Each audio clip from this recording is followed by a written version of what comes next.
I can still remember, clear as anything, the first time I rode an S1000XR, and it was a few years ago on Adventure Bike TV, and I'm very lucky I get to ride lots of bikes for the show, and there's very rarely a bike I don't like, because there's really no such thing these days as a bad motorcycle. But there's not many times when I ride a bike and it truly blows me away, and that's what happened with the XR. And I knew at the back of my head that one day I would own one of those bikes, and in fact I now owned two. So I thought it might be interesting to share just a handful of the mods I've made. Now, there's really nothing in terms of performance because this bike is so fast already. I haven't done anything with dynoing or anything like that. So for the main part, it's cosmetic. The standard screen is clear, and I've put a black screen on, which I think really adds to the look of the bike. Probably the most obvious thing is the graphics kit. Now, there will be those people who say, yeah, your bike looks like a Ducati Multistrada Pikes Peak. And I would say to those people, thank you very much, that's kind of the look I was going for. Just love the Pikes Peak. So, and I know there'll be those people who say, but it's not a Ducati, it's a BMW. Yep, I know, okay, but I like it, so there we go.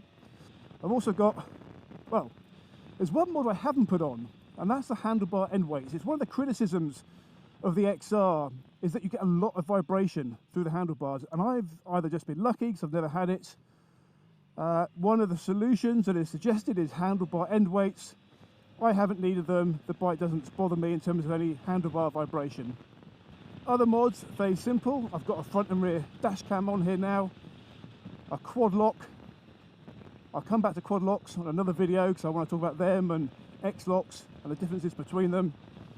I've got a cool cover seat on here, which I've talked about on other videos. Love cool covers.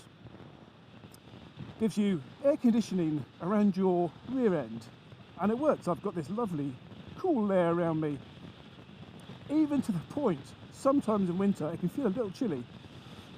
If it rains, you're also not sat in a pool of water, so highly recommended.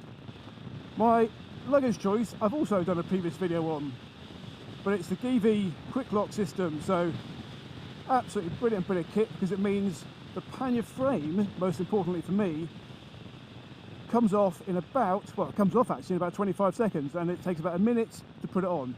For me, the look of this bike doesn't suit the adventure luggage rack on it all the time. I want a slightly cleaner look. Just a couple more mods which will take me up to a grand total of 8, so you're getting exceptional value for money from this video. The first is the Black Widow exhaust, which I just think looks perfect for this bike, but I've done nothing other than put the exhaust on, but man does it sound sweet. The last is a set of Dunlop muted tyres. These Dunlop tyres are specifically designed for sports adventure bikes with a tread pattern derived from supermoto racing, which is meant to give outstanding grip in the wet as well as the dry. I hope you found my musings useful, and if you've got any questions, just get in touch.